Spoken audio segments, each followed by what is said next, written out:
રાજકોટ જિલ્લાના ધોરાજીના માર્કેટ યાર્ડમાં ઘઉંના પોષણક્ષમ ભાવ ન મળતા ખેડૂતોમાં નારાજગી વ્યાપેલી છે।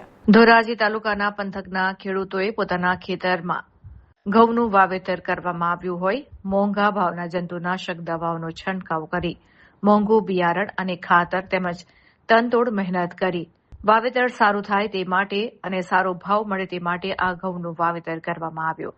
પણ જ્યારે ઘઉં પાકીને તૈયાર થયા બાદ ઘઉંને લઈને ધોરાજીના માર્કેટિંગ યાર્ડ ખાતે પોતાની જણસી કે ઘઉં ધોરાજી માર્કેટ યાર્ડ ખાતે લઈને પહોંચ્યા અને ખુલ્લા બજારમાં હરાજી બોલાવવામાં આવે છે ત્યારે ઘઉંના એક મણનો ભાવ 400 કે 450 રૂપિયા પેટે ભાવ મળતા ખેડૂતોને રાતા પાણીએ રોવાનો વારો આવ્યો છે।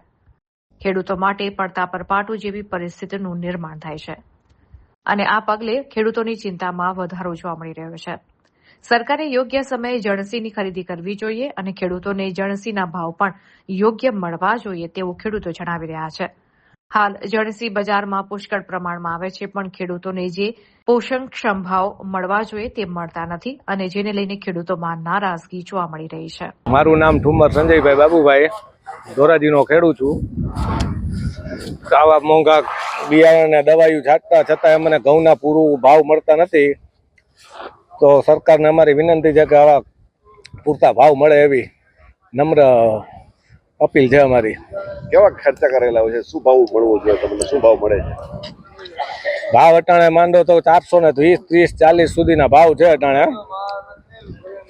ખેડૂતને આશા છે કે 500 સુધી 500 સવા 500 રૂપિયા સુધી ભાવ મળે પણ એ ભાવ મળતા નથી। મારું નામ કિશોર પટેલ, ગામ ધોરાજી। અત્યારે હું ધોરાજીના માર્કેટ યાર્ડમાં ઊભો છું અને અત્યારે પુષ્કળ પ્રમાણમાં ખેડૂતોની જણસી આવે છે જે અત્યારે ખેડૂતોને ઘઉંના ભાવ છે એ 500 થી 550 સુધી મળવા જોઈએ એ પણ મળતા નથી। 400 થી 450 સુધીની બજારમાં વેચાય છે અને ખેડૂતોને જે ભાવ મળવા જોઈએ મળતા નથી અને નાફેડની જે ખરીદી છે એ પણ હજી ચાલુ થઈ નથી। જે સરકારે જાહેર ભાવ કર્યા છે એનાથી પણ જો નીચા ભાવે ઘઉં માર્કેટમાં વેચાતા હોય તો વેપારીઓની અત્યારે ઉઘાડી લૂંટ હાલે છે અને આ ખેડૂતોને ખર્ચા આવડા કર્યા હોય, આવડી મહેનત કરી હોય અને પોષણ સમક્ષ ભાવ ના મળે તો આ ખેડૂતો પાયમાલ થઈ જશે। આ દર વર્ષની સમસ્યા છે, આ એક વર્ષની સમસ્યા નથી અને એક સિઝનની પણ સમસ્યા નથી। જો આવી જ રીતે હાલ્યું તો ખેડૂત આર્થિક રીતે નબળો પડતો જાય અને ખેડૂત ખેતીમાંથી પાછો પડશે।